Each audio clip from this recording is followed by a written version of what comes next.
Sawete, welcome to the second series of virtual mentoring Hangouts on Air.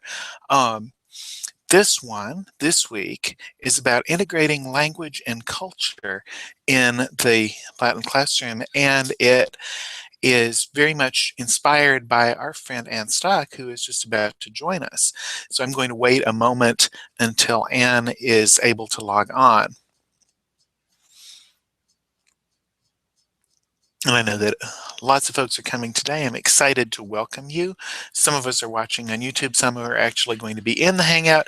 And some people have said they're going to watch, but they are going to participate.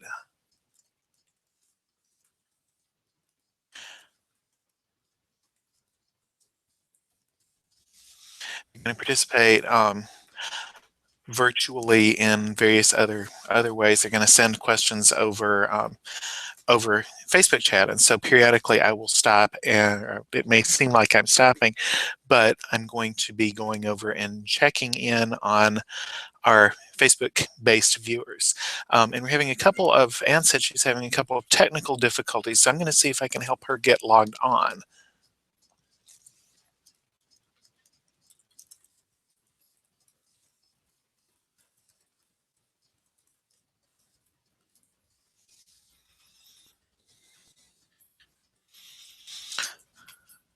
And to everybody else, I apologize for that small delay, but Ann is a very important part of this, since her question on Latin Teacher Idea Exchange last week about how to integrate language and culture well is the thing that really led us to decide to focus on this today. And then also tomorrow, we'll be back with round 2. And I see that we have 1 viewer. That is good. Yay! Um, Ann says she's having browser difficulty and is going to be using a different browser. She'll be with us in a minute, but I see that folks are starting to arrive, and I'm happy about that. Great.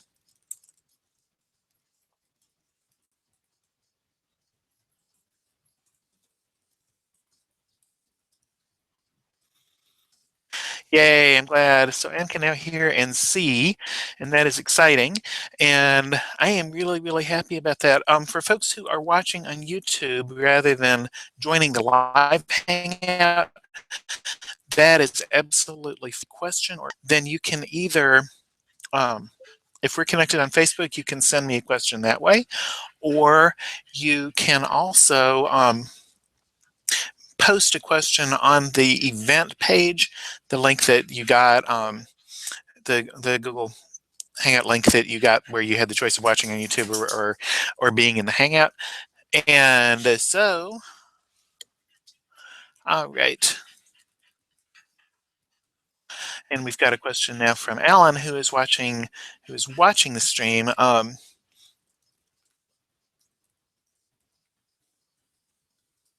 I'm just going to tell him one quick thing.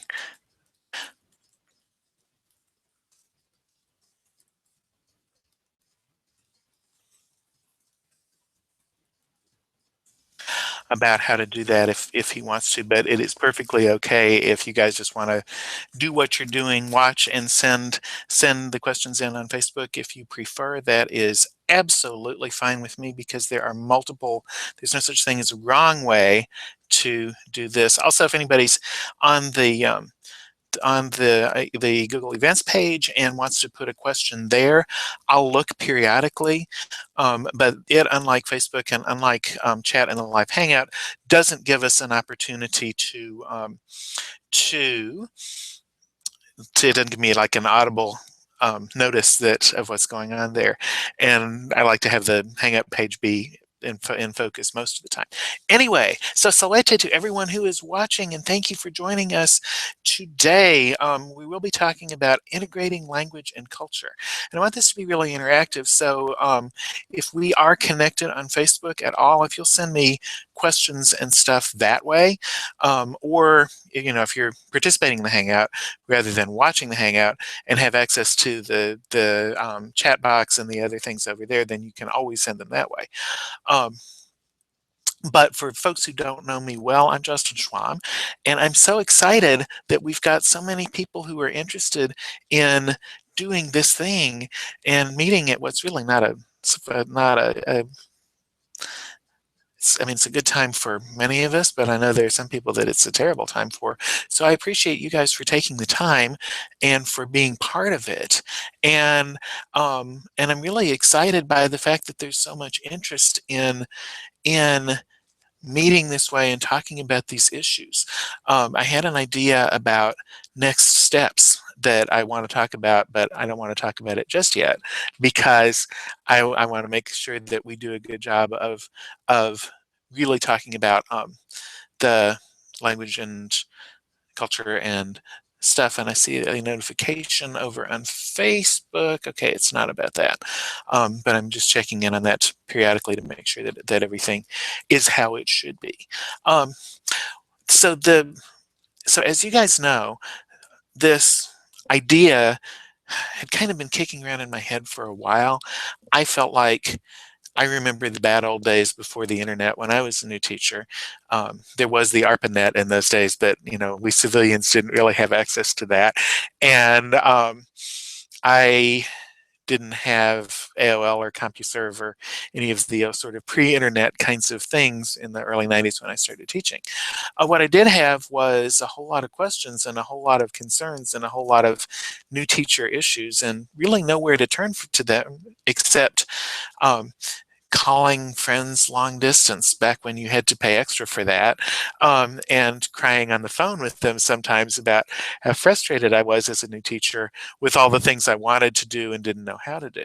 So very early on, I guess I realized don't no, don't ever let it be that somebody has to be that isolated. Um, Fortunately, nobody ever has to be that isolated anymore. That's a good thing. But on the other side, um, just because we have the tools doesn't necessarily mean that we use them regularly to connect with each other. So I was at the ACL Institute this summer, as many of you guys were too, and if you went to the Sunday morning session about mentoring new teachers, then we may have talked then, we probably did, because there were some excellent programs out there that I didn't know about, and there's some excellent programs that different organizations are planning. But what they're doing and what we're doing are slightly different, because what they were doing was really focusing on the needs on like a long-term relationship between one experienced teacher and one brand new teacher. And I mean, that's a good and necessary and vitally important piece of the mentoring puzzle. But still, after 23 years in in this beloved profession of ours, there are times when I think I just really wish I could ask somebody something. And that's true of everybody. There are times that we want to ask for help, and there are times that we have something wonderful that we want to share, and there are times that we um, just really need to talk something through. So I thought, do we have to have a big fancy formal program for that? Not really. The cat says hello. You may have heard the dog panting in the background. They say, I don't know what they say.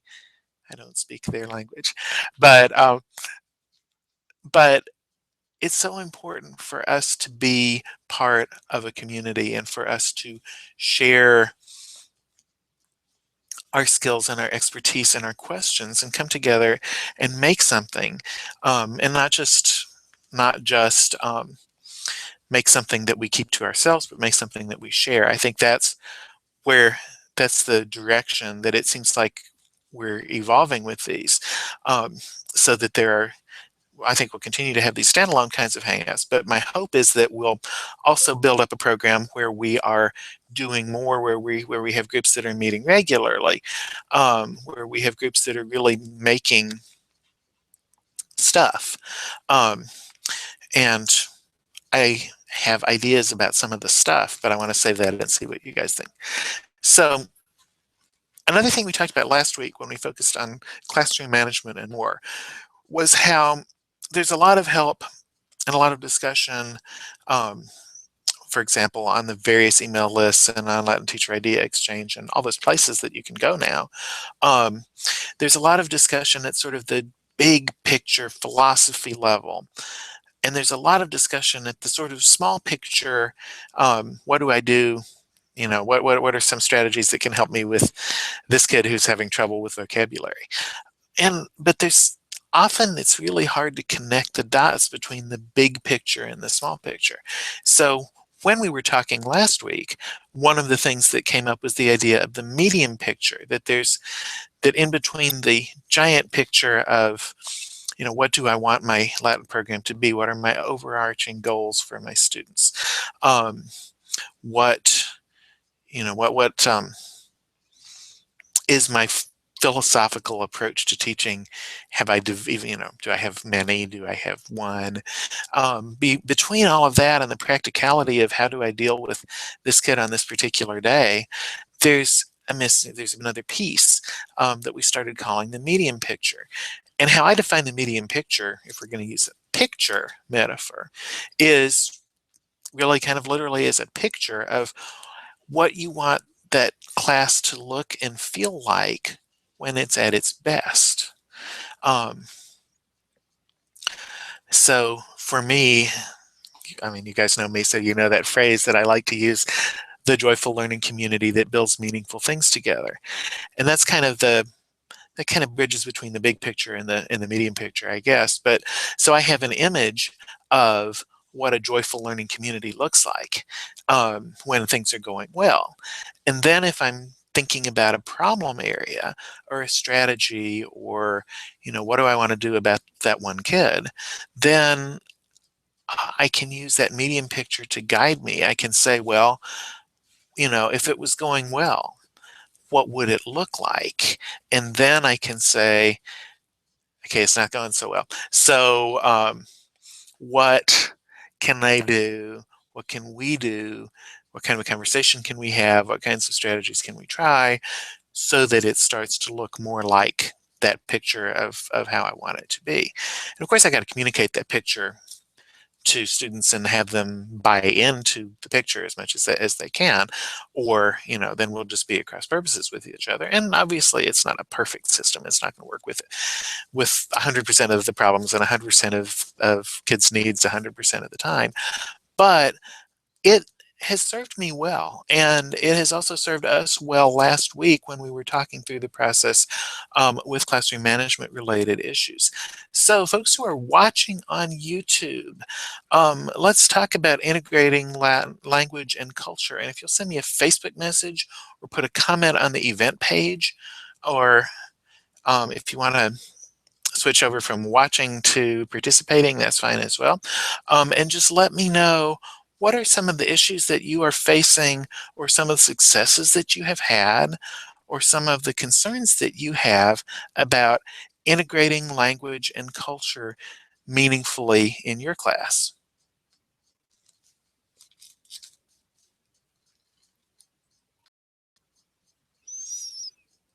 And I'm going to pause my camera for just a second because I need a sip of water.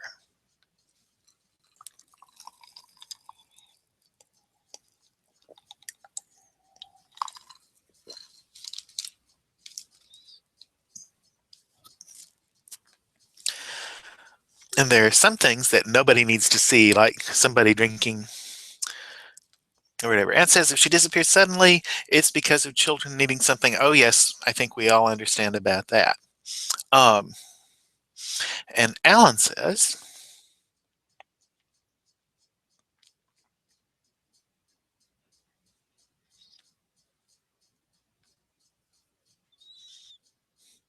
and the cat says hello. And so does the dog, but he doesn't want to be on camera. So we've got some great questions that are starting to roll in on Facebook. And I'm going to wait for those. And I'm also going to check real fast and make sure that there aren't any comments on the page here. Oh,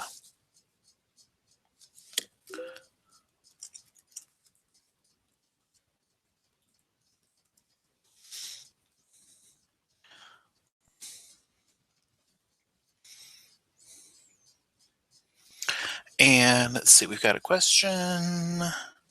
Ah, yes. So Alan's question was, and I need to send an in-session invite to Brianna, who didn't get one for some reason.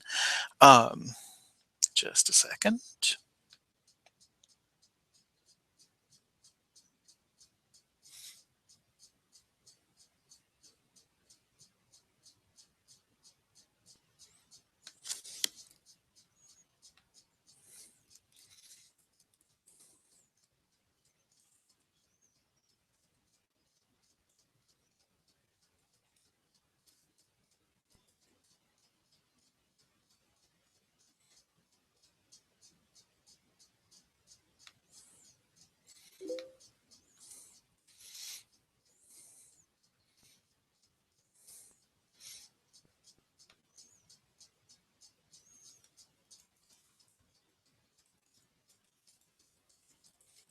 Let's see, that should do it.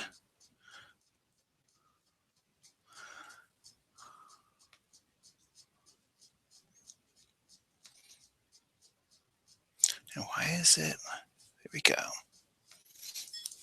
All right, I have now sent that invitation out, and Brianna, hopefully you will have gotten it and then can click on the link from there. I wonder why you didn't get it before. Anyway, let's see. We've got Alan's question. He says the concern is current published texts tend to treat cultural components of instruction as window dressing for the text, i.e., it's a by the way, as part of a broader reading program. So in question format, what are people doing to bridge that gap and create language opportunities that are culturally tied or driven? So that is like the best question ever, I think. I do sometimes say that things are the best question ever, but I really do think that is the best question ever. Because that is the key. Textbooks, at least in my experience, even the good ones, and there are some good ones out there, it is like there's sort of a grammatical syllabus or there's a vocabulary development syllabus. And then if it's a reading method book, the stories are kind of written around that, and they're like, oh yeah, we need to put in some culture. Um, I and then it feels superficial at best, and it feels contrived at worst. And there's a lot of important cultural stuff that doesn't get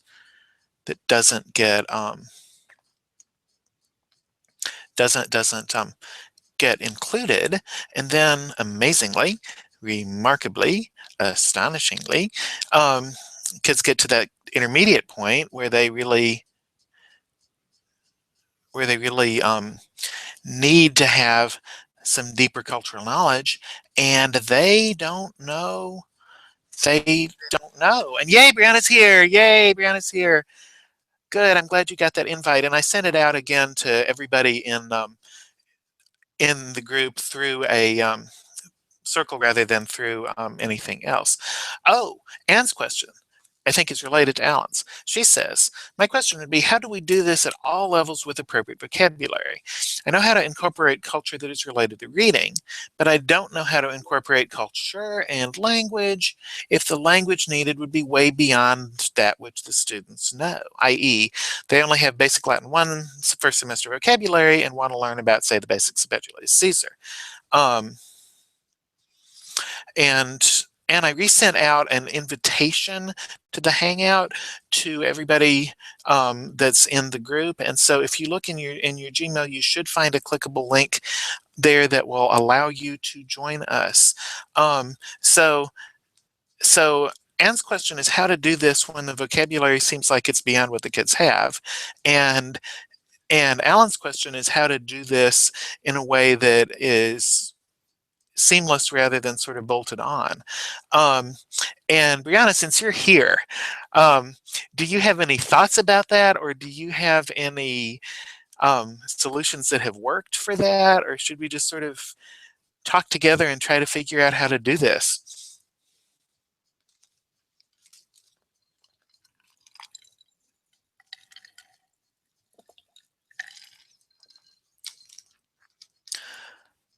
Okay, well, so Brianna, if you're watching, you can probably see Brianna's response in the chat that mic isn't working. But yeah, let's talk together. I think that that's a good idea. What are things that you've tried that have worked?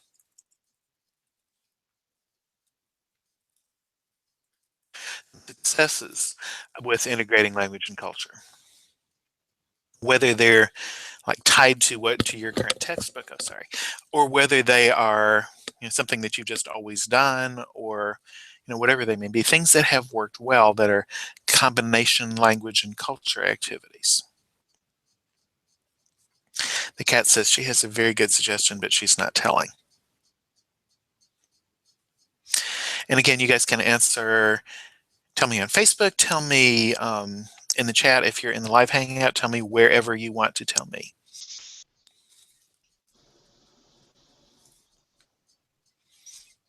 And yay! Yay! Yay, Did it Brianna's. work?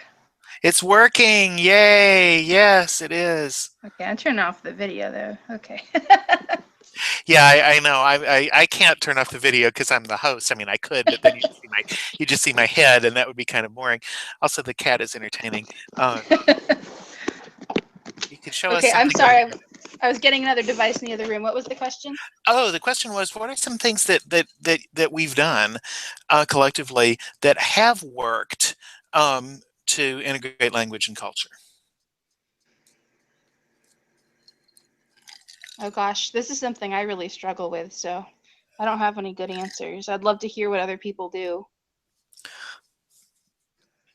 Yeah, I would too. I mean, I have had some successes with this, but it's hard because you do feel like, I guess I'm taking myself back to New Teacher Land. Um, the first thing that I did that worked really well was actually a JCL activity, and we decided we were going to institute the tradition of not really a full Roman banquet around Saturnalia time, but we were going to do something. And it was going to involve food because, it was JCL kids and they wanted to make food. So we found, this was back in the pre-internet days, so I have one of those updated epicus with modern ingredients and or not ingredients, but like modern measurements. And so I made, they looked through, they told me what they wanted. I made a photocopy of the page, gave them the photocopy of the page. They went home, made the dish, we brought them in, and um, ate them. And we talked a little bit in Latin about what we were doing. And we played a few of those Saturnalia related games that people eventually we added this in of playing the various Saturnalia related games that we know anything about enough to do that. And sometimes we'd read some of the martial epigrams that have to do with Saturnalia, but I wasn't ever satisfied with it because there was this vocabulary issue. I mean, there were all these words that we didn't know. There were all these words that we should have known but didn't. There were all these other words that we clearly didn't know, and so that was frustrating. We tried like writing stories. We tried. I wrote a story that we used for a while, um, and but it never really. Yeah, and so Alan says, "Oops." Alan says, no great answers here either. Lots of potential ideas, but I haven't had the idea they had the opportunity to work in a place with a stable curriculum. First job, we wrote it all, or a flexible curriculum, second job, that I felt I could experiment with and try new things. And I think that's really common. I mean, thinking back to me in that early JCL food activity and what developed out of it, it always felt like it was kind of a fluff day and it was kind of disconnected from the curriculum. Um, it really felt like that very deeply. And so, it bothered me a little bit, but it was usually, there would be like on the half, then we started doing stuff related to that in class on like the half day, if there was a half day right before Christmas break or something.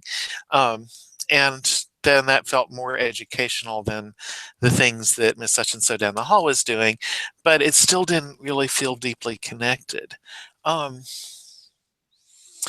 it really wasn't until it wasn't until very recently that I started to feel like I had any kind of success with this at all. Um, and again, it came down to that big picture, medium picture, small picture thing, because I started thinking about, what is the purpose of of learning Roman culture and history anyway? So, ooh. Well, I was going to say I teach out of Oxford Latin course, Mhm. and there's a chapter towards the end about Cincinnatus. And so, it's obviously cultural and there's a lot to talk about with that. And so, what I did for that story is I told the kids the story, but I drew it out on the board and used little magnets to represent, the consuls and the armies and things, and, asked them questions. And then, as we went through the story, the next day I'd have somebody summarize what had happened and come draw it and show us what had happened, all in Latin. So we're doing both the culture and the story at the same time. But then when we did talk about, the importance of Cincinnatus and what he represented, we did revert back to English. Right. Yeah. Well, I think that oh, I'll turn my video on again. I think that things like that are really excellent because I don't have an answer for this. I don't have a prepackaged answer. If I did, I'd be selling it to you for $49.95, or maybe three easy payments of $49.95, right? And I don't. Um, Boy, if I had a solution to integrating language and culture, well, oh, Salwe Elizabeth, welcome to our hangout. Um, we're talking about integrating language and culture, of course, and we're talking specifically about things that we've done that have worked well. Um, so before we go any further, Elizabeth, if you have anything that you've done that's worked really well, or any questions about how to do it that you feel like you've either got some preliminary answers to, or at least you know what not to do, I would love to hear those. I'm going to turn off my video so that we can focus on you.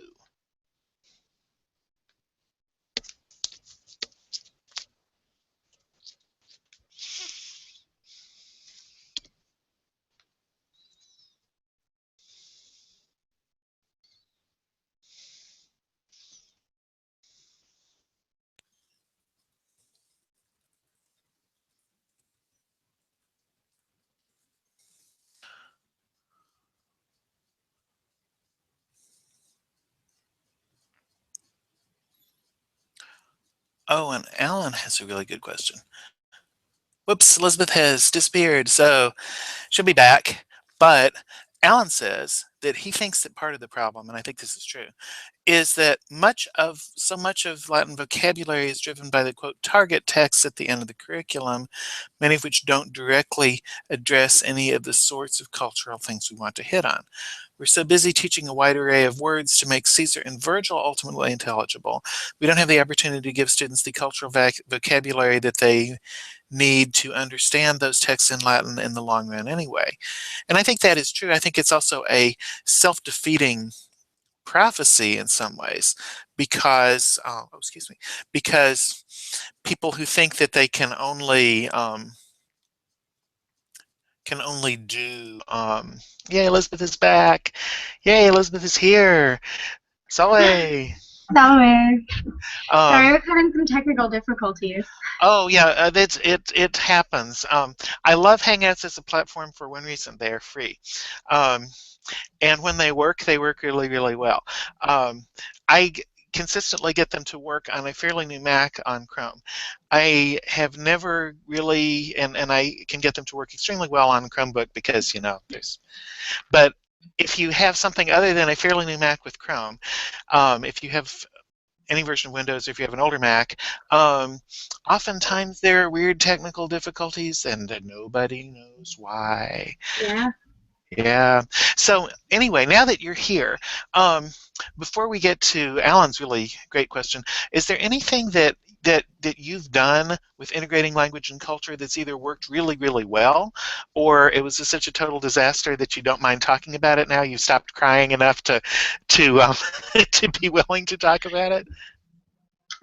So I guess it depends. I feel like I it's a huge goal for me. Obviously, I'm trained as a Roman archaeologist, and so I constantly want to bring in a lot of material culture into my classroom, but it's always difficult to do.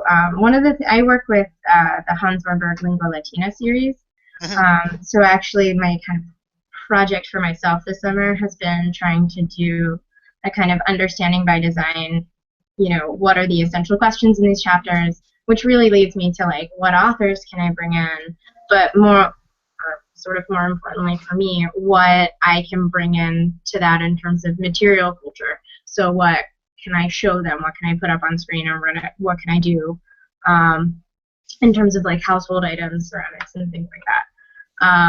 I've had success, like limited success, with trying to do things like giving them, Greek vase painting, as we talk about, some kind of mythological topic, or trying to really explain in a broad sense, the development of empire and trade and all those huge ideas. I've been a lot less successful at. I've tried to do that with a number of different sort of teaching gymnastics, and had a hard time with those. So the more like nuts and bolts things, the more like visual and kind of literal stuff has been a little bit easier with the younger levels. With the older kids, I can do anything. But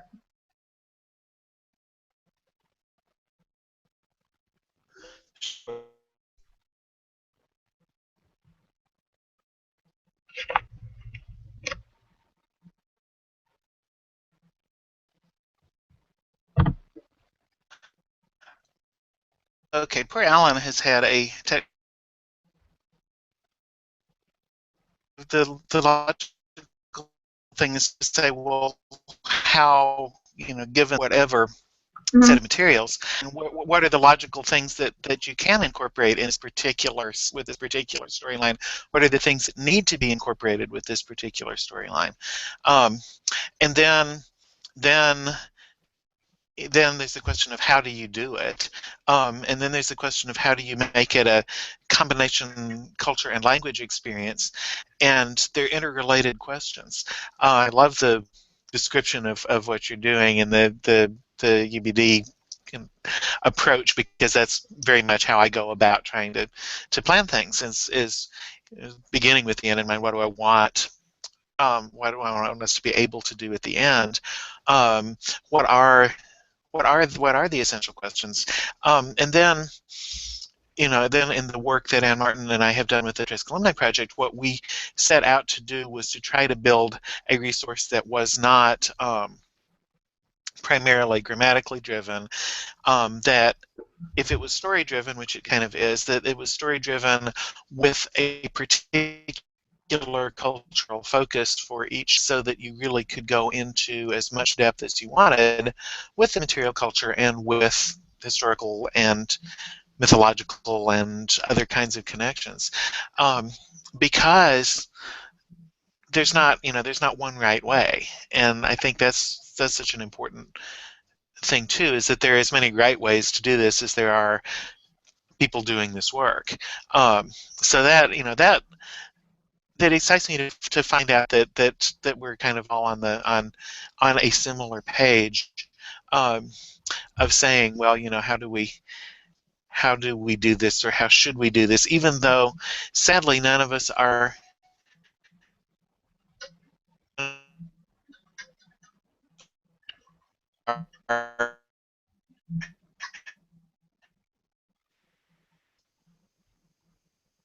really feeling expert at it. So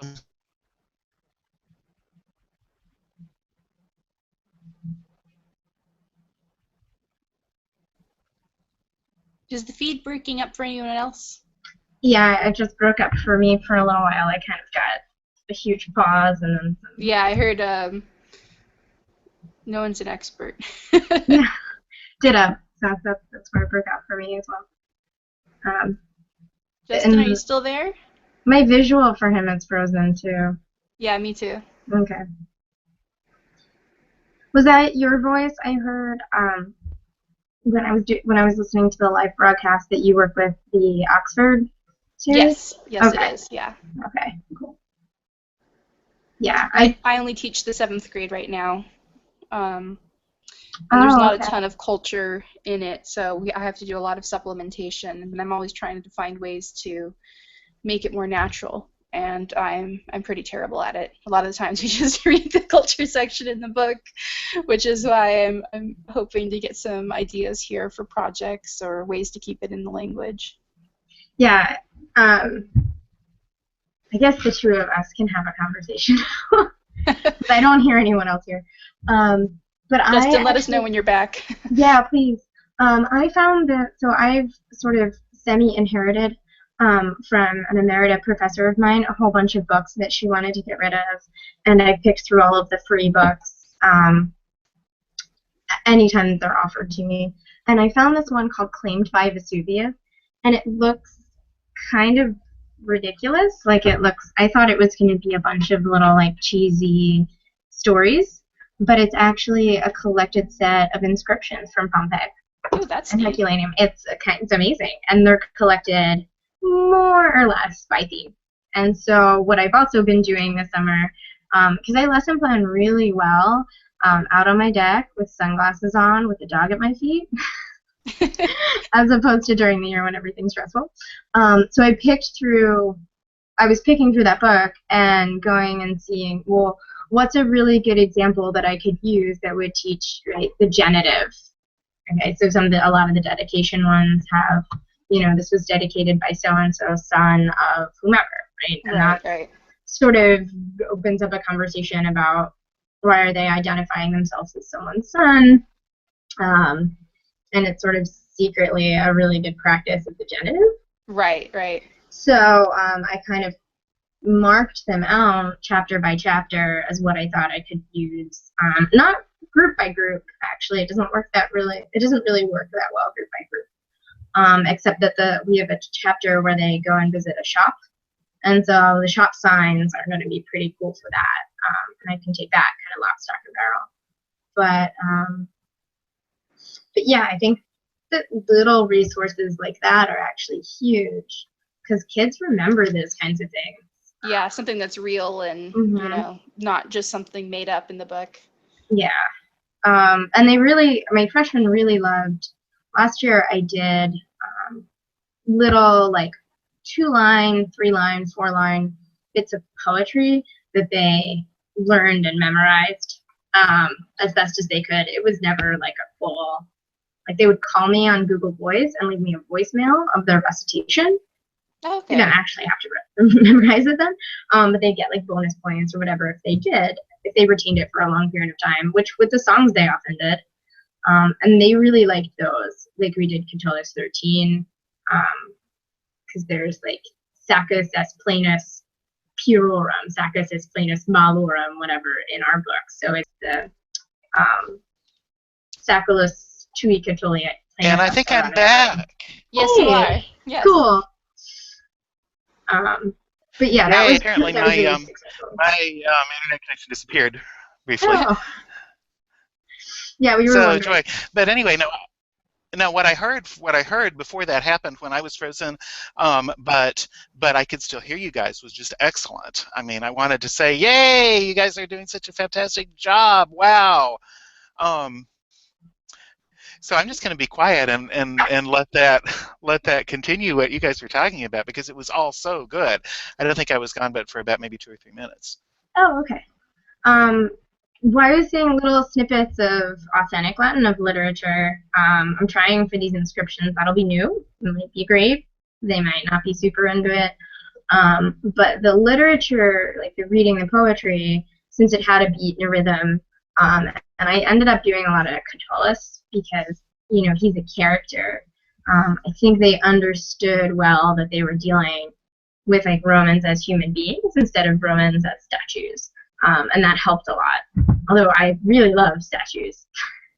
But they kind of helped that transition into like, well, have you ever like invited somebody over and been like, actually, can you bring all the snacks, right? Like that kind of, for like until I was 13, that kind of like bridges the gap, and then we could talk more specifically about, okay, well, what was important for them.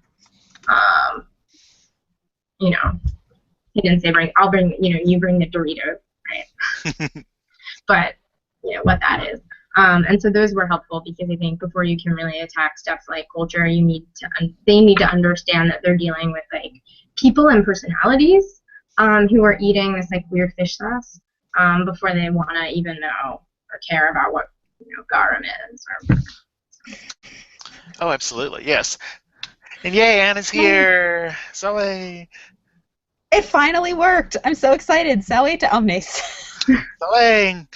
And as I'm saying, I think I hear the kids getting up, so we'll see if I have to go. But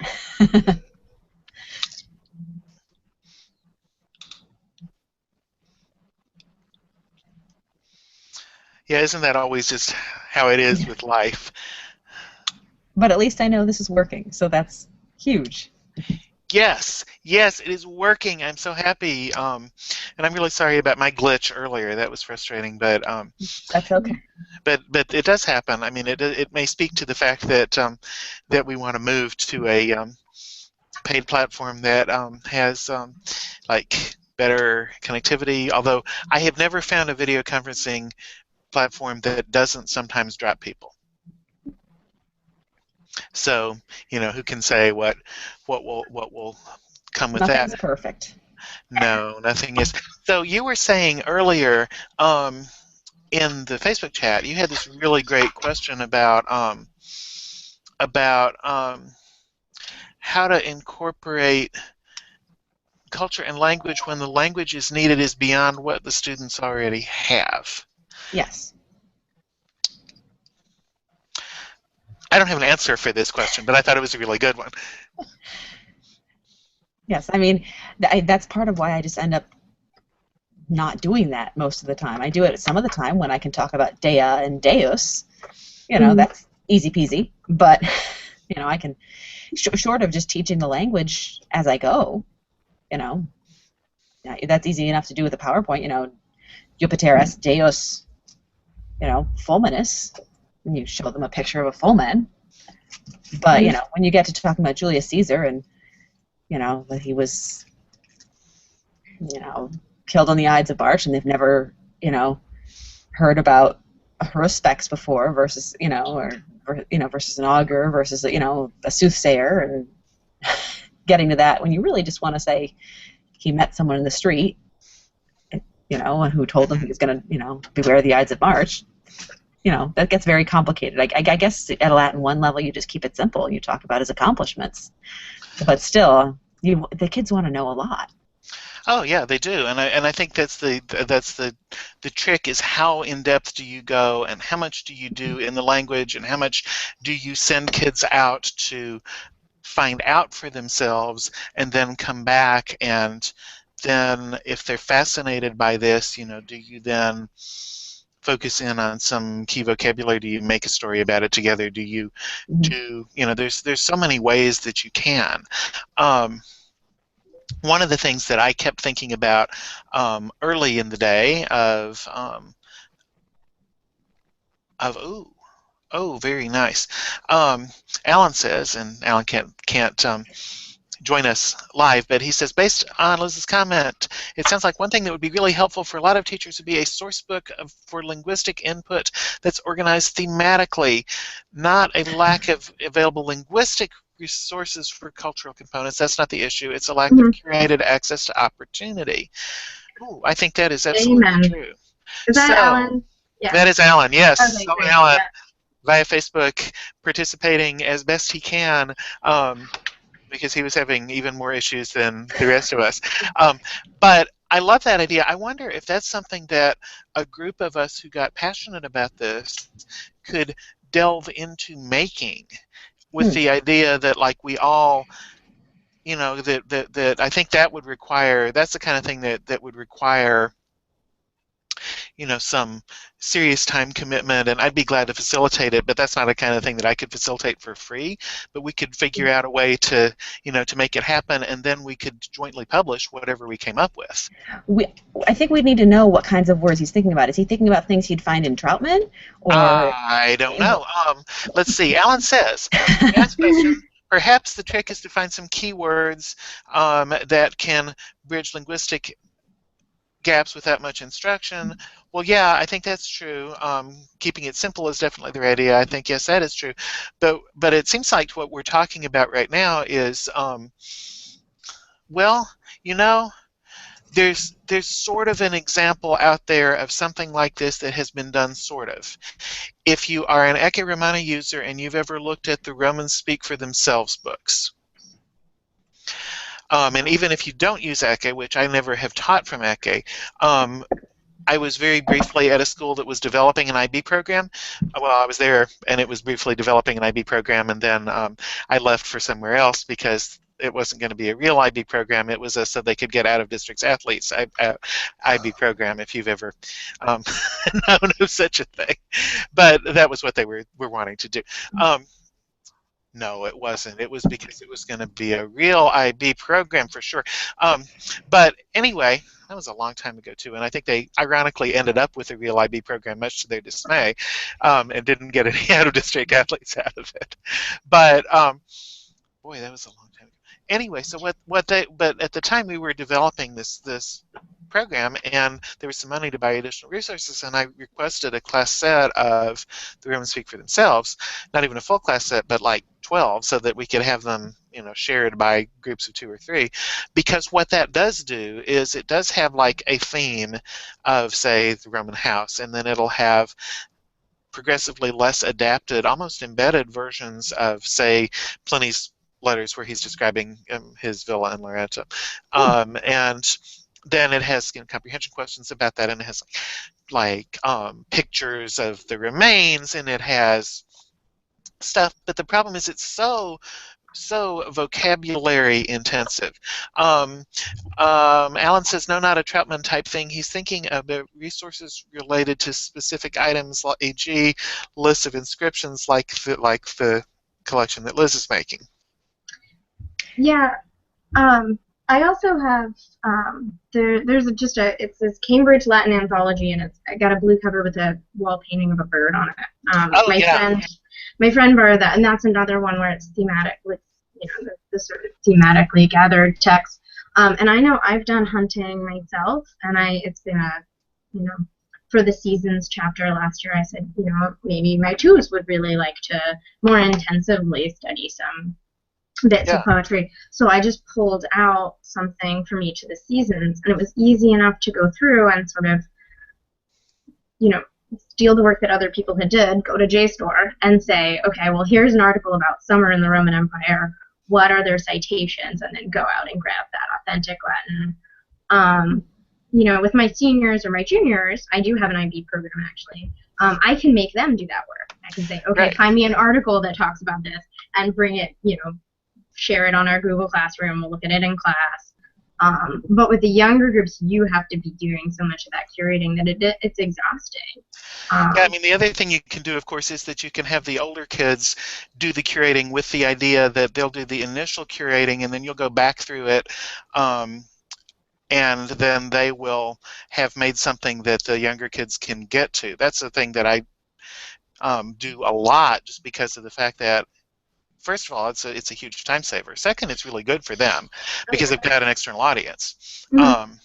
That, as Anne knows rather well, is kind of the heart of the Trace Alumni Way, is the idea that you're building it together. And so, if we want to find like 5 excellent sources on such and so, or 3 excellent sources on this and that. My Latin 4 and 5 kids last year, who were doing an honors credit option that particular district provides. It's weird. They can take the class either for or not for honors credit, but if they do honors credit, they have to do some kind of an extension thing each reporting period. Well, so I thought, we're not going to have them do like an extra worksheet or something stupid like that, because I believe that honors credit doesn't mean more of the same, it means higher level. So I told them, look, this is what you'll be doing. First, you're going to be picking it, you'll pick a topic that you're really interested in, and then kind of do some research and find out what are the primary sources that we have about that. And then they did some more with that, and they ended up doing a recitation of part of one of the primary texts that they had picked, and then they ended up creating a story that would be readable by, say, a early Latin 2 student that featured their particular topic and a quotation or summary or paraphrase of that particular source. And they loved it. Yeah. And so if you have an upper level group who are at that kind of solid intermediate level of proficiency, that's a thing. You kind of need them to be in the intermediate mid to high range, so that they can deal with the Latin pretty well. But if you have such a group, then it's an ideal opportunity, because then they've got something that they love, and then you end up with something that they that can be used in the future with other groups, and you can say, well, this was made by such and so sister. Yeah. That is a thing that we have. I think the first time that I tried to do something like that was out of absolute desperation and terror, because I just couldn't come up with anything else. And then by the time that we'd done it a few times, I realized, oh, this really actually works. So Alan, following up on what we were saying earlier, is resources related to specific items, the kind of thing you were talking about, Liz, with lists of excerpts from authentic texts about key issues that teachers can then edit and embed versions of those to meet graded needs of students in various levels while taking the material from authentic sources. So again, the same kind of thing that we've been talking about. And I think I get really excited about the possibilities of integrating authentic texts early, and not necessarily assuming that students are going to have, they're not going to have perfect comprehension of it, but that you would have an appropriate novice level task that you could do with whatever it is. Find 5 words that we know in this passage is a fine, quick way to work with an authentic text that has 5 words that we know, and then you can paraphrase it for them, you can summarize it for them, you can translate it for them, whatever you want to do with it. Then as you move up, as students as they develop their reading proficiency, then you can do other kinds of things. It's like if you follow the actual folks and they talk about changing the task rather than the text. I think that's what they're talking about. Yeah. I believe it's what they're talking about, because every time that I talk to people about what are they actually talking about with that, I get a different answer. So I think that I also talk to different people, and so then I get a different answer. And then I get the people that say that you can't, and then I get the people who say that they don't want to, and all those kinds of things. So I really don't. I don't know if even everybody who says that they're doing that is actually doing the same thing. But what I think it means is that you take an authentic text and you either scaffold up to it, or if you need to, but then you do something that's appropriate for what that particular level of student can do with it, so that if you are in still that novice low to mid-range and you're really recognizing familiar words and phrases, then you're doing a task where you're recognizing familiar words and phrases in it. If you're at that novice high to intermediate low level of getting the main idea out of familiar vocabulary, then you're looking at the familiar vocabulary in that text and trying to get the main idea out of it. And if it is a text that's culturally connected in some way with what we're doing, then obviously so much the better. It needs to be. Right. Yeah. And I think we, as part of language learning, there's always a good bit of, when you learn a foreign language, a good bit of language that sort of goes over your head, but not all the way. And you retain it as this undigested chunk of language, right? I added language pedagogy professor who called them undigested chunks of language. I know it's gross. Oh, I kind of like that image, though. I mean, it is gross, but it's also It's really gross. But it's stuff that, and you think about it, Liketne mihi ire ad latrinam. You teach them that in the first week. Maybe I learned that at conventiculum it should be a better word than latrinam, but that's okay. But, there's an infinitive of an irregular verb, there's an impersonal verb and a dative, there's ad in the accusative for motion towards. There's so much in that phrase, but they need it to go to the bathroom. right. So they're going to take it and learn it and retain it on some level, and then when you go and you teach the dative, or whatever, like however explicitly or implicitly, like they've been hearing the dative. Because when I ask them to pass up their papers and saying, Dami, and they can draw in that. So I've seen a couple, granted, super clever kids, go back and say, hey, wait, isn't that part of this thing that we read or talked about or whatever? So like if they have a passage that they're, say, memorizing or working with or whatever, some of them the whole point almost is like subconscious retention of that, so that the grammar's not separate. Yeah. Well, and hard to curate. Liz, I think what you're saying, is it Liz or Elizabeth? I'm sorry, I can't. Liz, yeah. Okay. Your thing says Elizabeth, and I didn't want to. Oh, yeah, sorry. And I think what you're saying, there are going to be some of the kids in your class from the beginning who are just going to latch onto the word latrina, and they're going to go, okay, latrine, bathroom, done. I'll spew the rest of it, and that's fine. Latrinum, I'm going to the bathroom, fun. There are going to be some kids who picked up the mihi and the latrinum, and they're going to put together that me, bathroom, and a few of them are going to get a little more, and they're all going to pick up more and more words of it as you go along, and their undigested chunk is going to get smaller and smaller as they go through your course. Yeah. So I really like that image, and you're right that that little bit that's okay, and it's going to get absorbed subconsciously, and eventually that's going to decrease. Yeah. And it's going to mean something to them. Yeah. I'm still at a point where I wouldn't feel comfortable basing like a large chunk of my course, like a large piece, let's use that, of my course on these like really high level things, because I feel like after you can only have so much that you're just expected to go, it's cool, just say it, just read it out loud, get the rhythm of it, how does that sound, whatever, before they start being like, no, I actually need control over the situation. So, but yeah, I think like we can build in a good bit of culture through some more authentic things without feeling like we should shelter.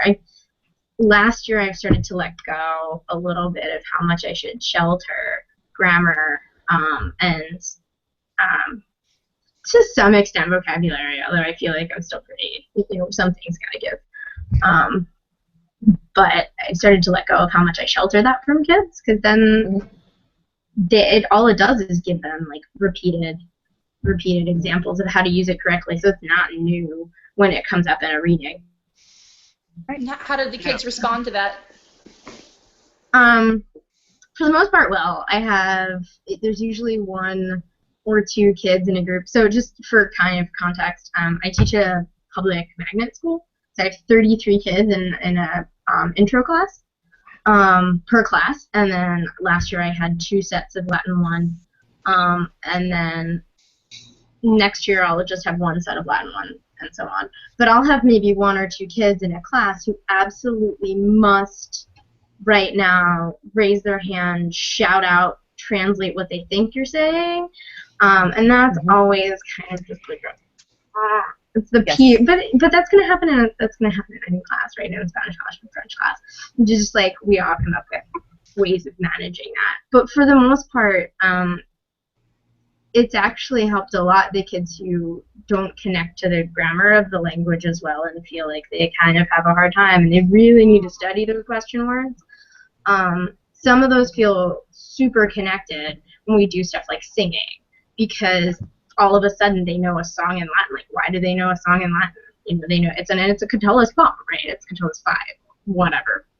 And they feel so cool. And I joke with them, I'm like, guys, feel smug. A song that the Romans knew or whatever.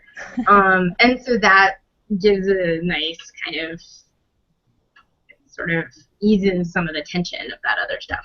But I think if I were to do it without some kind of mitigating factor of having a funny story behind it or having a song, I think it's a lot harder to present anything that's there. So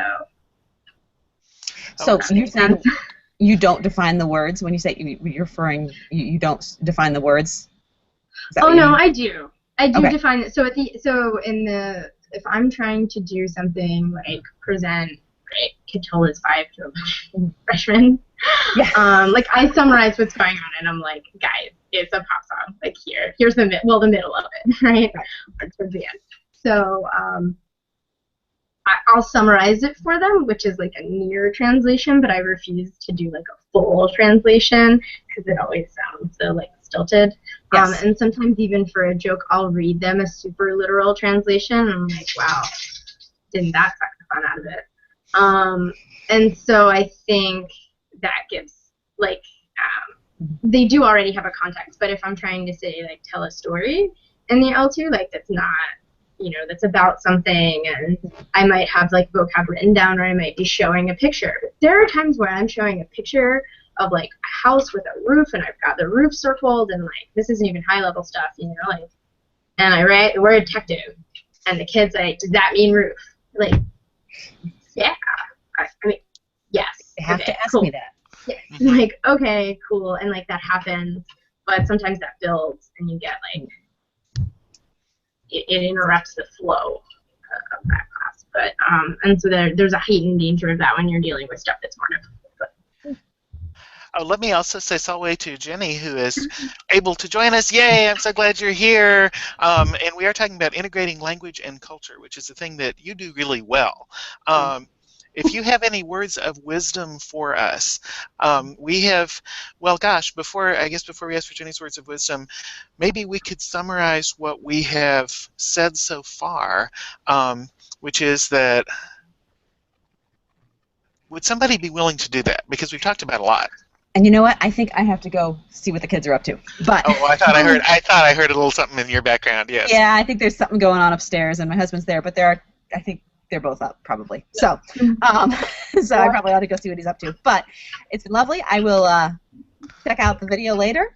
And well, later. Sorry, I wasn't for as long as I would have hoped. But now that I know how to do it, we should be good. Yes, we should be good, and we will do a session tomorrow too if you want to.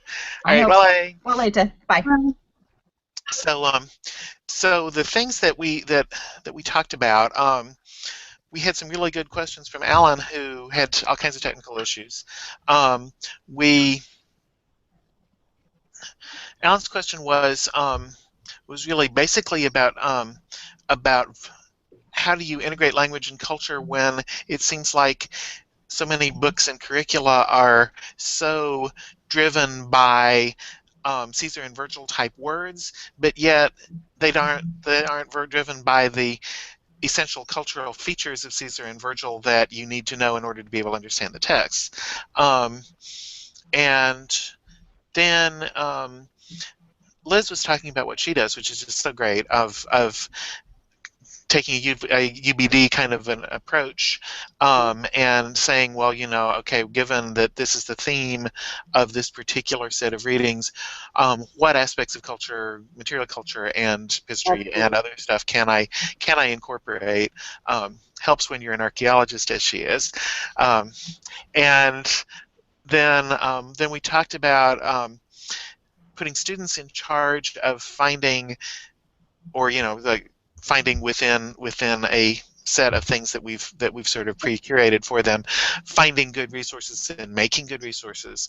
I briefly described a thing that I had my Latin 4 and 5 kids at Pequannock do last year, which the future 5s and then the future 3s who are continuing, and I'm so grateful for the work that Laura Manning did with us, because they're just fantastic. I want to give Laura a shout out to that. I'm sad that Laura left when she did, but working with them online has just been a true pleasure and a joy.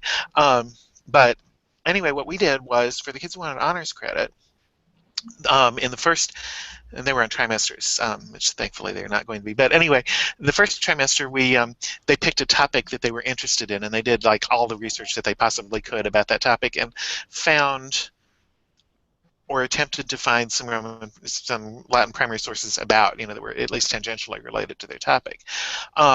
In the second trimester, then they built on that and they did a recitation of part of one of those primary sources. And then in the third trimester, they incorporated all of that stuff into a story that they wrote that was such that it could be read and understood by a early Latin 2 student. And then they incorporated a quote or a paraphrase or a reference to the thing that they had done the recitation of. So we talked about that, and then we talked about other ways to do integration of language and culture, and Alan suggested that what we really need, or a thing that we really need, is source books of linguistic input that are organized thematically, specifically like Liz's inscriptions that she's collected, or lists of excerpts from authentic texts about key issues. And I mentioned that the only thing that I know of that's sort of like that is the Romans Speak for Themselves reader that that the folks at that Dillawall and the Eki people developed. But the funny thing is nobody ever seems to buy that book, or if they buy it, they don't use it. And then I was mentioning that when I briefly taught at a school that was developing an IB program, that I did, even though we weren't using Eki and weren't going to, there was some money available to buy stuff, and I said, well, we've got to get that because we've got to talk about primary, about primary sources from the beginning and get used to interpreting them. But it's good for what it's for, but it's also kind of limited, and it's starting to show its age. So I don't know that it's as appealing. I mean, we were doing this work,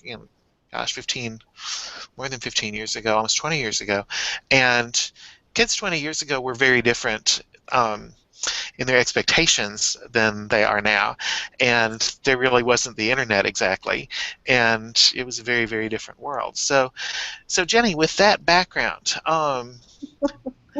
what would you say? What would you tell us about integrating language and culture? So, first of all, can you hear me? Yes. I wasn't sure because I don't have a headset on. I wasn't sure if the world was a good place. Are we talking about mostly upper level courses? I think we're talking about every level courses. Okay, because, Yeah, I'd love lower level courses because I teach 7th grade, so anything lower level is great for me. Okay. You're the Brianna of the list, right? Yes, I'm Brianna of the list, yes. Okay.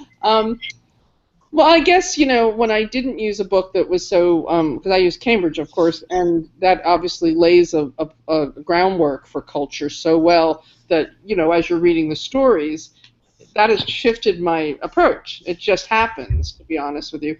But when I was using something that didn't have that, I did what Elizabeth describes an awful lot, this idea of helping them to look at whatever we were doing, whether it was boring or exciting or whatever, and bringing the culture into it. Jenny, which I taught very successfully for my first 5 years, had no culture except something in the back of the book. That was so much fun. Okay, what just happened? Okay, well, anyway, at that time, I found it really hard because I didn't know enough, and I was afraid to have the kids go off and do things, so I was the hindrance. But I think now what you were saying, Justin, I would probably do a lot of annotated bibliography type stuff with them, and then have them within that idea pick out topics that they love or they want to do, or maybe not. Sometimes kids don't have an interest nowadays. That's the part that I find sort of frustrating, is that sometimes kids are like, okay, just tell me what to do. So in that situation, then I think if we're doing Caesar, I would identify that I want to know military strategies, and I want to know what kind of food they would eat both on the road and then when they were home, make it a comparison type thing. What was like, and if there's no other pattern, then I would make my pattern. Oh, excuse me, okay. There was 2 cats looking in my house, and I have my cats, so I was wondering what was going on. I would want to always make it so that I draw the widest picture. So if I'm doing Caesar and we do something like What are they living in? What is it like to be in Britain at this point? What kind of houses that are in Britain? But then I'd also say, okay, but what would be the similarity in Rome, or in Pompeii or wherever? I mean, and that's if I had to do all the layout myself. I mean, I'm just blessed that for 40-something chapters, my culture is laid out for me, and I get to just expand on it beautifully. I agree with you on Latin Romans Speak for Themselves.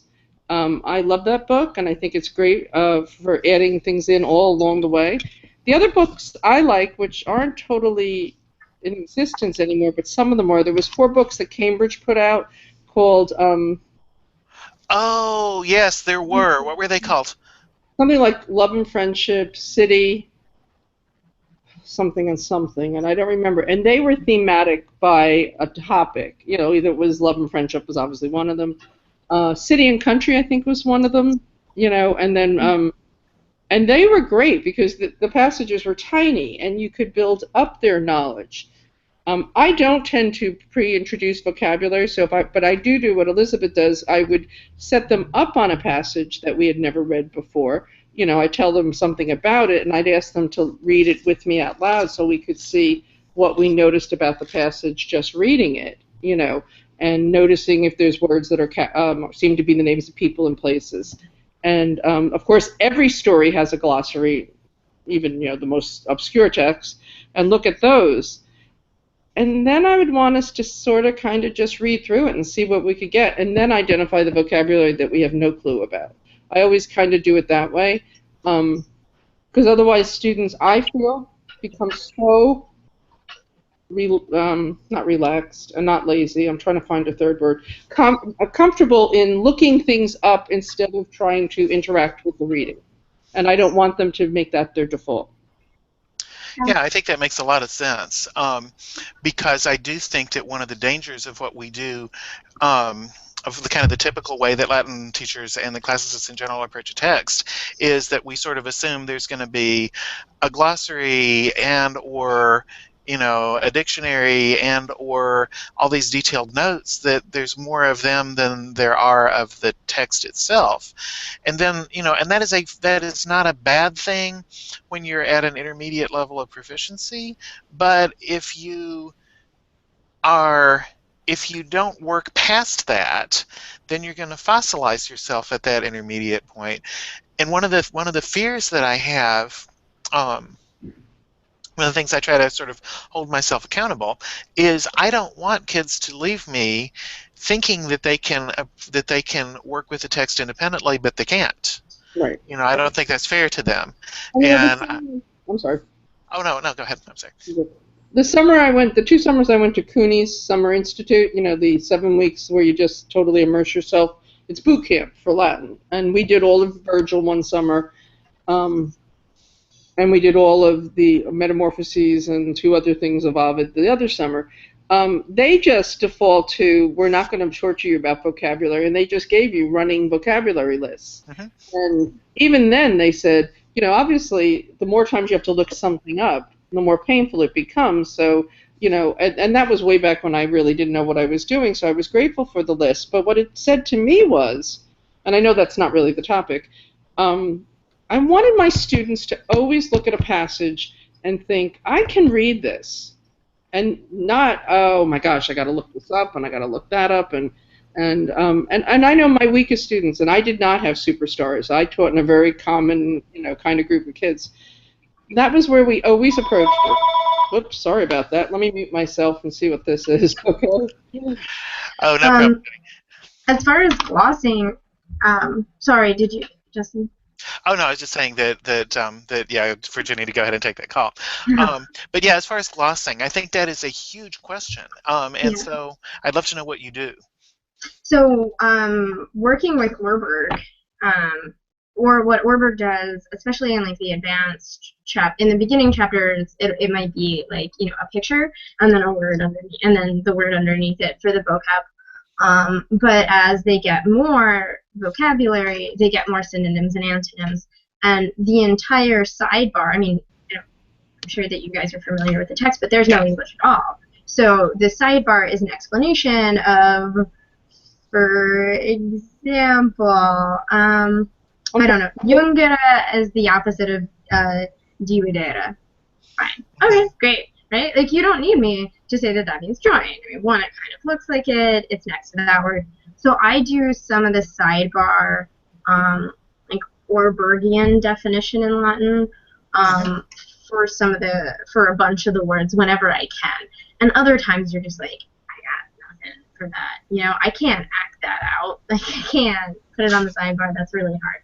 And so I'll revert to a gloss for those types of words. Yeah. But I'll often do that in some kind of like PowerPoint slide. Like, I want them to look at a page of Latin and then have a sidebar that's also Latin, but it's easier.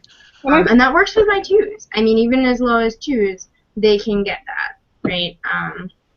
For, again, within a sort of given scope of topic. Right. Sometimes I get annoyed when I do what you did, which is give them Latin to Latin. But I just think that's a really good trait to get them in the habit of staying in the Latin to think about it.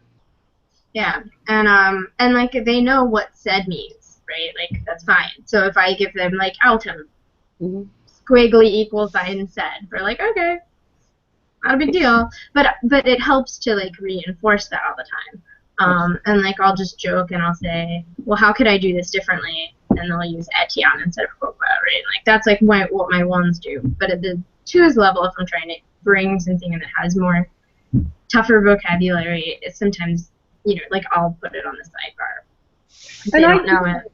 With each of my 4 classes, I had a word wall, but I didn't do an endless word wall. There was 10 spaces for the ones, and for the twos, there was, I think, 15 and possibly 20 for the 3/4s. I don't remember anymore. And something had to come off the wall. Once we had 20 words on there, something had to come off the wall for them to put something on the wall. Oh, I like that idea. Yeah. So what would happen is that you'd have these little bickerings. I'd say, okay, what do we know? And 95% of them would say something, and someone would say, I don't know that. And I'm like, well, hello, you're the one that has, you know, I mean. Yeah. And also, someone would say after a while, you know, you can take those top 3 off. I don't think there's anybody that doesn't know that one. So then they would, like, kind of get insecure, and they'd see a word and put it up there, and then they'd realize they'd see it 10 more times. And because otherwise, I think word walls can become another crutch, you know, and lists and all that. If you don't mind my asking, I know that, but like nuts and bolts, how did you work that? Like, was it a big piece of poster paper, or was it a whiteboard? Was it the word, the sort of dictionary entry and definition? Like, that's the kind of stuff that I have a hard time. No, I totally get that. Transferring into reality. The whiteboard, and of course the maintenance guy came in one night and wiped it out.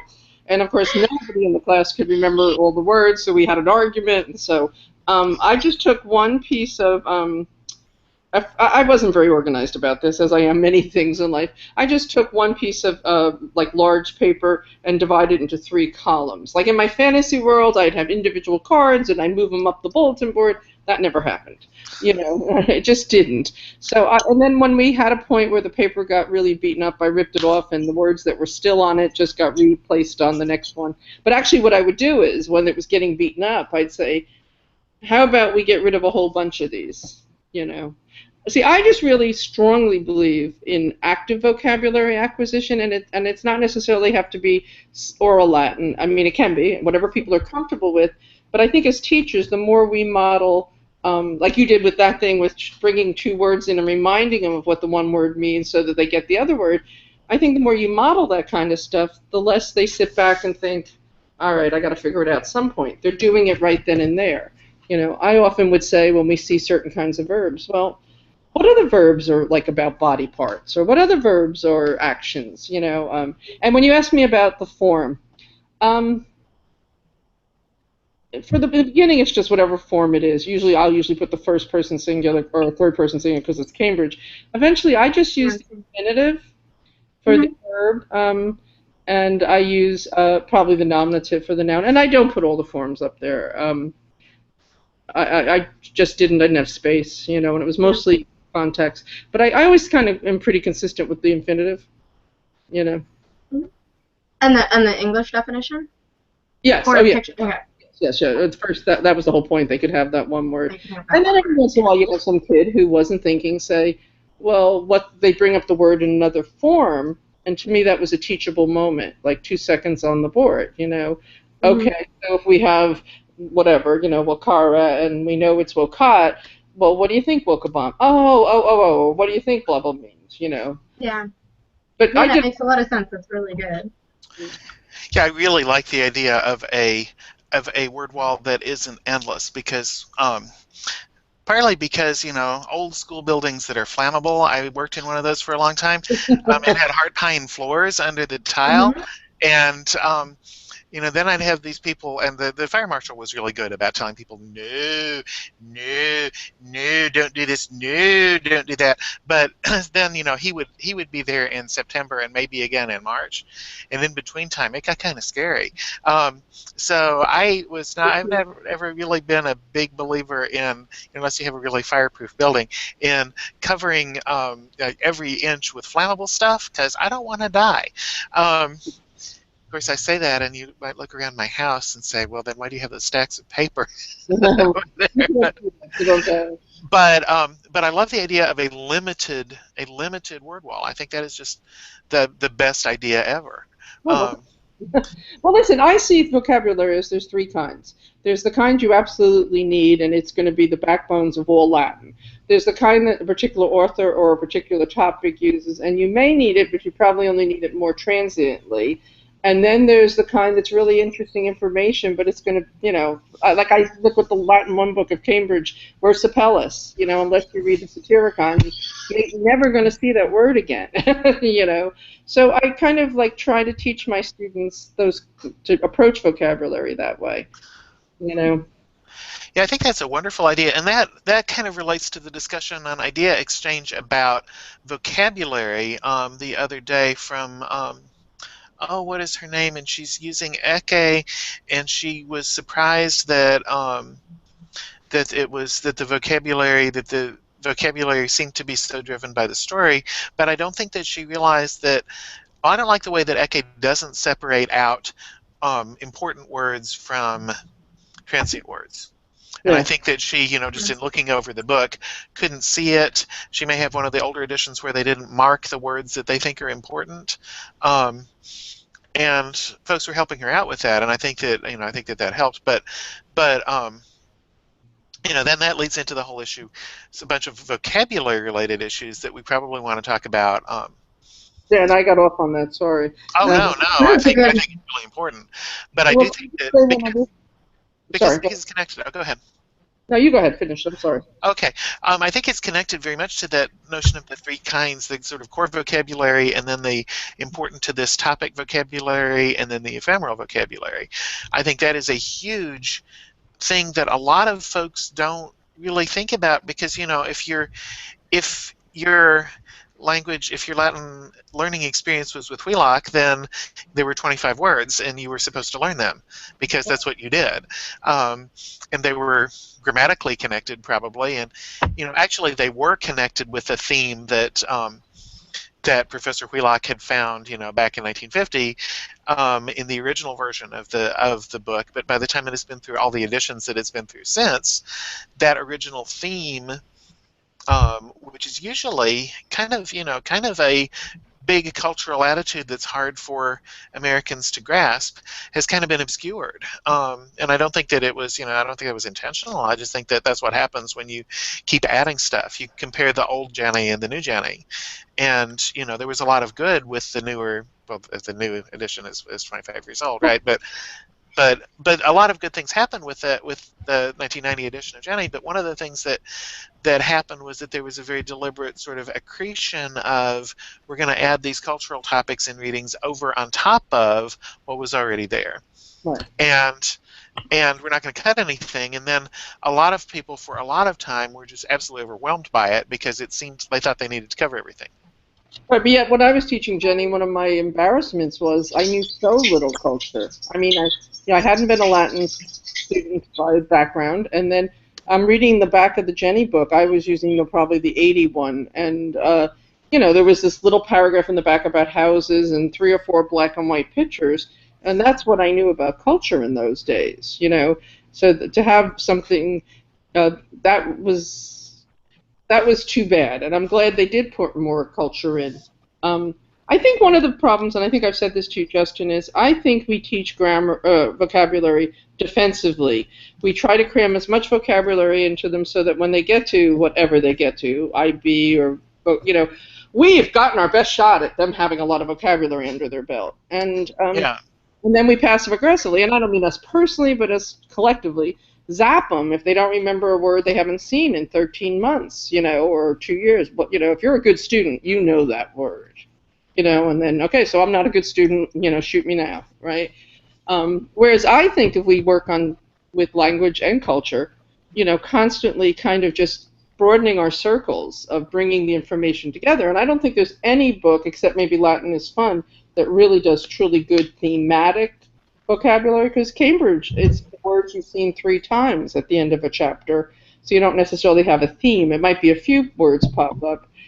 That's why I create themes. One of my do nows is, like I said, it might be, all right, list all the jobs a person can have, or list 10 jobs a person can have. And then, quickly we go through what words, or what are the verbs of action, or what are the words that would be this, or what are 10 little annoying words. That was the other thing I was going to say. I have these lists of annoying words. They're all those tiny little words, So I'll ask them, what are the words that most annoy you? And it's always said, or maybe not. Yum. Yum. And you know why? Because we can't find a cognator, and they don't necessarily. They're helpful, but they're just pieces. Yeah, they're those words that just really require repeated use in context, and and finding it. I think one of the things that I discovered that I could do at some point was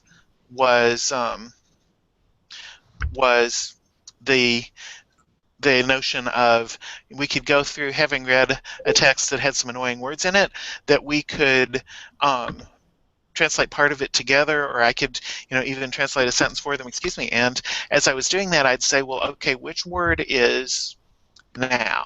Which word is and of course I focus on the frustrating words. And it takes a while for them to to observe that that's happening, but then eventually, I might have to point it out, or somebody will point out, oh, you keep focusing on those words that have been the problem words. Well, yes, I do. Why might I do that? And it does, that actually is about integrating language and culture, isn't it? Because those are the words that they often have some particular cultural significance. Sometimes we know what it is, sometimes we don't. But they've got some kind of import that we don't. It's different for a Roman than it is for us, because if it were similar, then it would be easier for us to remember. Totally. I wrote my first list when I was at Cooney. I just made a list up of all these words, and everybody thought it was so good they all took it. And it's so old I actually typed it. I mean, that's how bad, I still have it. It's on yellow paper, and it's funny because you look at it now and you think, and the paper's not yellowed; it was yellow paper. Yellow, yeah, yes. It's not that old, but because those were the things I kept looking up. I mean, I could remember the stupid words for weaving, but I couldn't remember one of those stupid little words that was going to be pivotal in whether something was subjunctive, whether it was telling me an adverbial thing, they were just driving me nuts, And I guess I was going to say, if we're talking about integrating the language with the culture, that I think anytime you can ask a question in any reading that expands or brings back knowledge they've had already, or in some way makes them think of it, I think that is really relevant, and it doesn't have to be a big deal, I know getting kids to do reports is great, but in this day and age, I find a lot of kids, just as you said, use the internet, and I don't know that they know more than they knew before. They just have gathered it up for you, and that's fine. But I always like to see what I can get them to actually embrace, Yeah, I think that so that it belongs to them, so that it's owned by them. That's really important, because very, very often, otherwise it's a thing that they were told to do, and so they're going to go do it because they're going to go do it, but not necessarily do they really feel like this belongs to me, this is important to me, this has a greater purpose. So that's why I like the kinds of things that end up with with whether they're creating a story or whether they're creating an annotated bibliography or they're creating a list of, these are some good internet links that were actually helpful on this topic that weren't full of misinformation. Those kinds of things are really helpful because then they know this thing lives on after me. This is a thing that can be used, like your list that you made all those years ago is a thing that still lives on and is important. Not just, it's not just a conversation between me and the teacher. It's a wider conversation with the greater group. And I think anything that makes you manipulate the language, whether it's in a full-blown story that they're competent to do, or a combined story you and they write, or I used to do a thing with them and ask them with, I think it was probably Cicero, just to pick out 10 or 12 sentences in the first half of an oration that we thought were like really prima sentences that would represent what the whole oration was about. So they weren't actually writing in Latin, but they were gathering up sentences that when you read those quickly, still in Latin, you'd know what Cicero, or you'd have a good like kind of tickle on your brain. Do you know what I mean? Yeah. Yeah, no, that makes a lot of sense. So that's another form of manipulation. I mean, like I'd have kids come in and tell me, there's a bear. I live by the Jersey Shore, so us having bears is very rare. And yet about, 10 years ago in my career, a kid came in and said, Ursa, and this is exactly what he said, Ursa magno est in mea horto. So we had two disagreements, right? But we never talked about that. We just kept building as a class on what was happening with the bear. And he actually got to say, "Are you gay?" And he was all excited about that. And then one kid who's particularly good at that kind of stuff said, "Isn't it Mayo? Wouldn't it be Mayo Horto?" And you started having some people cleaning up the Latin, but it wasn't our primary thing. It was and this happened to be in Latin 1, as you can probably guess. But the bear was what was startling. But even that kind of thing where you manipulate and then you talk about, well, why would it be that? That brings in culture, I think, too. Oh, definitely, yeah. And so back to the idea of like authentic stuff too, letting kids look at stuff that has poetic devices in it, because maybe there are words that agree, but they're not next to each other, but they mean to agree with each other. And so why would you paint that picture? Why can't we paint those pictures as well? Like if you look up English examples of chiasmus and synthesis, they're not as impactful. Yeah, I don't know, maybe. And so like that's a cool moment to talk about that kind of stuff too, to be like, well, they didn't need to be next to each other, but maybe they should have matched. So that's, yeah. And I just saw the musical Hamilton the other night, and which is the guy who wrote In the Heights, and I just sat back and thought, this man's mind was able to put all this together and pull all these things in hip hop and other rhythms. And I said to my friend who was a Latin teacher, "So, oh my gosh, this is Virgil. He manages to tell us these wonderful images, as you say, with the words being wherever they need to be, to create these wonderful things, and we're lucky if we can just get it in order." Yeah, and I like, I have a sort of a joke with my friend, because I've been doing a lot more spoken Latin stuff over the last couple of years, and she's just sort of getting into it, and I was like, there's just all kinds of steps where you're at, like, for a while you're going to say, like, it all the time, then you're going to move over to loquitur, like you'll start to use, you're really in it when you start to use more deponents. And then I was like, I was at conventiculum, and there was somebody who would say stuff like, hoc in re, and you're like, man, when you're embedding the preposition in between the two things, like, you're there. Like, that's cool, that's how, And I'll joke sometimes, sort of, like, I'll explain that kind of stuff to my students. I'll be like, look, I'm having this experience, and like I'm constantly learning this stuff too, and it is like you get cred if you can do that in spoken Latin groups, and they're like, yeah. And yet they totally get it because you're putting, and what they get too is you're putting yourself out there, that you're doing something in the summer that's expanding who you are, in their field. I think they love that, Yeah. but it's cool to hear. Like it's actually cool to be in a room with someone forming thoughts that way and trying to train yourself to take a second and say like, oh, can I do this? And it puts you more in that, I guess, in that position, you know, to understand why the language forms that way, or why Pliny. I like Pliny a lot, like Pliny the Younger, because in his letters he'll just go off on a little tangent for a second, and that's how we often explain things to people.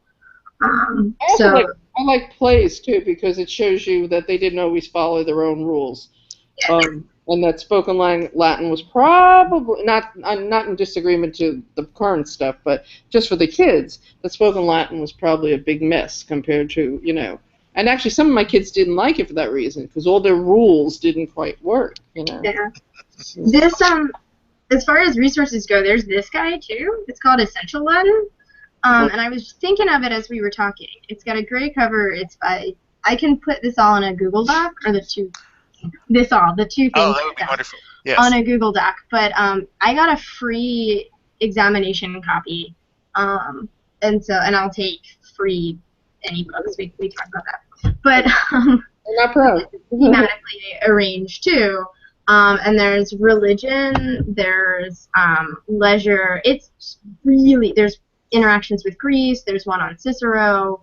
A little bit about Augustus, the family, and society. It's not all appropriate for the younger kids, because there is stuff like there's some Plautus and there's some Martial, and so like some of it is rude enough that you don't want to actually, I mean, whatever. But it's super, super heavily glossed, but it doesn't matter. It's a nice little, it's a good resource that's already been curated. I think it was intended as a textbook, but it would be an atrocious textbook to stand alone. But independent, like to use it as a supplement, that's been pretty good. And my read on stuff that's heavily glossed, if that empowers your student to say, I've read, you know, or do you be able to turn to your student and say, you just read 10 letters of Pliny in the last 2 weeks? Or, you know, over the semester, in addition to what we're doing, by the way, did you notice you read all this? You know, I think that's really one of those things that teachers need to do more of, is, you know, kind of tell the kids, these are the things you've accomplished. You know, like let's say sometimes go back and read something simpler, just so they can see how they can do. Yeah. Oh, I agree. I think that is so important, and to help kids see and even kind of chart their progress. One of the things that I do as I've moved more towards a proficiency focus and away from the whole numeric grading kind of thing, is just to have kids, you know, every month or so, we'll sit down one-on-one and they'll read something, and I'll ask them to tell me what they understood, and then I'll ask them to tell me, well, what proficiency level do you think you're showing right now? Just looking at those simplified descriptions from the actual website. And you know, they're very good at that as a rule. And then I'll ask you, do you remember where you were a month ago? And of course I've got those, you know, I've got that information.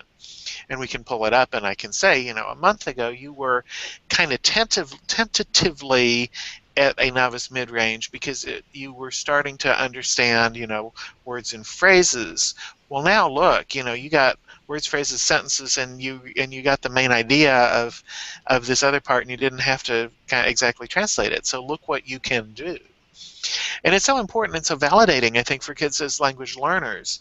I mean, it certainly is. It goes back to what you were saying, Liz, about how you know, first you understand the structure, and then you're like, ooh, I could use that structure. So I think, you know, that wasn't a direct focus in some ways, but in other ways it is, because integrating language and culture as our topic is a huge topic, and we could go on forever. We theoretically were going to spend an hour, and we have spent an hour and 45 minutes, and we're not done. So, you know, and actually at 5 Eastern I do need to sign off and go do something else. Okay. I guess the other answer for culture is following the NLE, you know, syllabus. I mean, if you don't have anywhere to, if you're using a very grammar-driven book, that would be one of the places to start to find your focus, you know. Yeah, I think that makes a lot of sense because it's a, because it is a coherent syllabus and it is sequential, and they've done a really good job, especially the new version of it. I mean, the NLA syllabus gets better and better and better. Can I just say one thing to what you said about sitting down with the kids? I always think that the more you give the kids, actually, I think I've told you this. The second word I teach my kids is onus, and that the onus, the first Latin word I do is, pedi dextra as they come over the threshold, and then the second one, 2 seconds in, is the onus is on you. Let me tell you what an onus is, and the third word is adolescence, because I talk about my job is to help you grow into adulthood, and that's all in the first couple of minutes of class. But along with that is I do a lot of self-analysis type stuff, even more than just the once a month. After every test, how did you do on this test? Did you think you could have done? What did you not know? Why didn't you know it? Was it my fault? Was it your fault? Given a certain reading, just along the way, using the ACTFL stuff we always had in our class, what was the best thing that you did this week? What was the thing that most needed help? How can I help you? And after exams, we were mandated to give your typical 200 question exam. And when I had to do that, I finally talked one of my bosses into letting me manipulate it into something more like what you were saying, Justin. But when I had to do that, I would always say, let's look. What was the issues? And in Cambridge, we have a series. Well, we have the things you wrote, Justin, for the culture, which Oh, are yeah. wonderful. They're a set of questions of what the kid would know before they even read the story, the culture background, and then what they want to know. It's that whole thing. What do you know? What do you want to know? What do you need to know? But there's also ones that are on what can I do? Can I do this freely? Can I do it with your help? Or do I not have a clue? When I first sent those around my students, some of them would just say, can't have a clue and everything, because that was their way of copping out. And I'd had to work them into learning that I was serious about it and that it was really good feedback, because sometimes if they said they didn't know it, I would do a whole lot more, and they're like, this is so boring. Well, the newsflash, don't check, you don't know it. Yeah, I think you inspired me in that regard quite a few years ago, because I started doing that back when I was still using Cambridge as primary text and was giving a test after every stage or two. Then always what we did was the day that the test came back, and they had a particular correction process that was a very important part of what we did. But before we did the corrections, they would sit and the starting activity on that day would be that they would get the form that we called a self-assessment preparation, and they would rate themselves at how comfortable they felt with each of the big picture kind of goals and objectives for that particular chapter. And it was very important that we did that. I mean, it was very hard for a lot of kids to get used to doing that, because then a such and such class and a such and such class. Or in Spanish, everything was 2 points off for this and 2 points off for that, and the quiz. Their book was like only 10 chapters, but it took them more than a year to get through 6 of them, because every little section, like 1B part 2 she would teach it, like things we would consider an exercise became a lesson. So the kids were so driven by that logic that when they ran into me and then the young French teacher, who we had become like simpatico, we had to like almost detox them from that, and like you were saying about where are you compared to a month ago. One of the grades I would ask them was, at the end of a year or end of so much, what do you think? And if I agreed with them, that became, if they were unrealistic, I got a 90. Yeah, no, you didn't. Or not a 90. I'm like great at this. But most of it was detoxing. Yeah. I mean, yeah, I have, so I think I mentioned I teach at a magnet school, and our kids were the smartest kids in their schools, almost all of them. And they come in and they get Harvard syndrome, because then they look around and they're like, oh my God, these are all the smartest kids. I'm not the smartest kid in the room anymore. Like, what am I going to do? This is my identity, or I need to keep being this person. Like, how do I do that?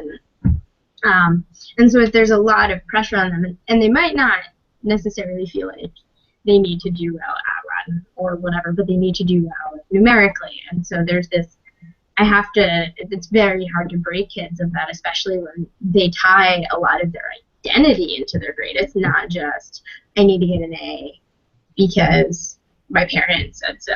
I mean, there's all kinds of pressures that are like wrapped up in those things too. But it's very, the freshman year is the hardest. And the sophomore year is like a different set of struggles because they're sophomores. And by junior and senior, they understand how their grades like kind of come together and try to be a picture of it's supposed to be a picture of their proficiency. But you know, you'll always get a handful of kids in the freshman year who are like, how many points is this worth? Yeah. It's like the definition thing. It's like, I have a friend who teaches it's very hard to respond to. You say, okay, well, this is what this is, and if you can approach this like a formula, and you can get by, but you're not going to enjoy it, and that's up to you. That's fine, you know. But and your job is to kind of shift them from little math things, you know. I mean, that used to drive me nuts. Once upon a time, I had those kind of kids, and you'd be like, "Who cares?" You know. And you understood they cared, but you know. Yeah. What do you know? You know. I mean, that was. Someone gave me at one point a cultural assessment that was just a generic cultural assessment, and certain things were kind of things everybody who studies Latin probably runs into. And then there was a section for, but what do you know? Like, what did you notice or learn during this time? And yeah, you'd have kids go, nothing. And you'd be like, really? It's not nothing. Or if it is, why? Yeah. Yeah, but I think those reflective things are fun. The idea of saying, like, okay, well, you read this a month, like doing something that's repeated or adapted or similar to what it was, and saying, okay, well, where were you before and where are you now? So that's more growth-based. And those kinds of things are helpful. Now, do you find it harder to do mastery? Because do they fight you on mastery and that stuff? I guess I'm getting yes and no. I feel like I feel like different components of I have to make different components of their grade different amounts of bean counting. Right. No, I mean, like so not everything is going to be this kind of like, oh, you like, you know, there's this proficiency level and that equates to this grade and whatever, because it's not going to be it's too loose and not satisfying enough for them. But on different types of projects or assignments, I absolutely feel comfortable doing that, and I can always explain exactly why. And what I do is I say, if you're not comfortable with it or whatever, like, come and call me over and we'll find a time and we can talk it out, or I'll explain to students kind of where the descriptors were or are again, which is always present in the beginning, but what is that again, or what does that look like, and what were the most common things, right? Like, you used like in Latin too, right? Like, you used habet when you really meant debet, because your English-speaking brain said, I have to, you know, he has to do this. He doesn't actually have anything there. He ought to do that, right? Like, that's a different thing.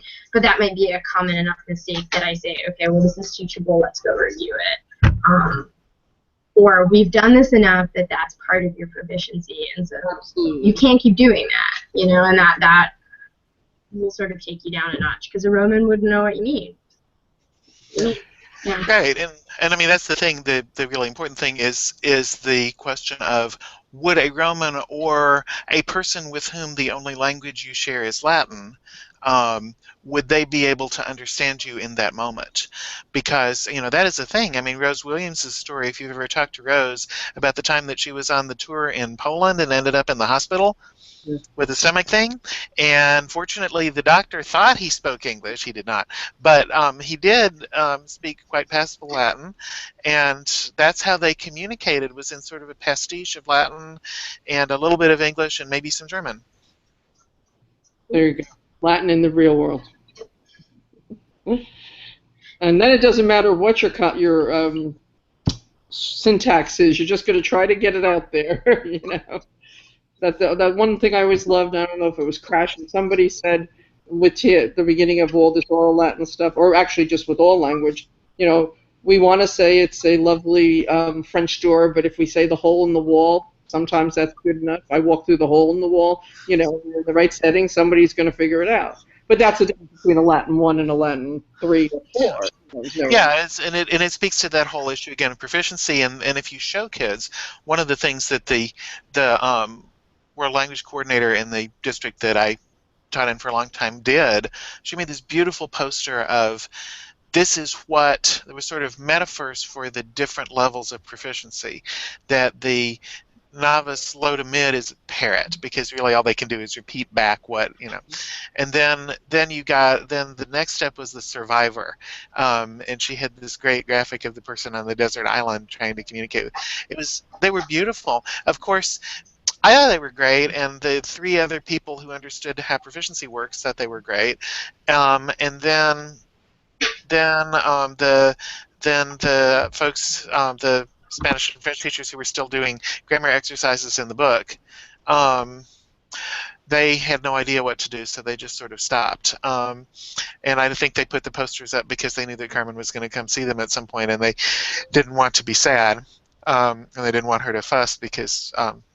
Then it had to change.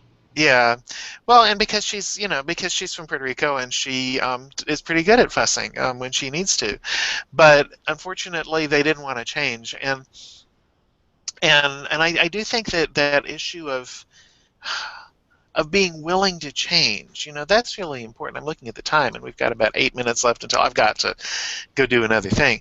But I'm excited that we've had 2 hours of really good conversation about this. We haven't solved the problems, but we've identified a lot of the problems, and we've got some good ways towards solving some of them. I think that's really, there's a lot to be said for that.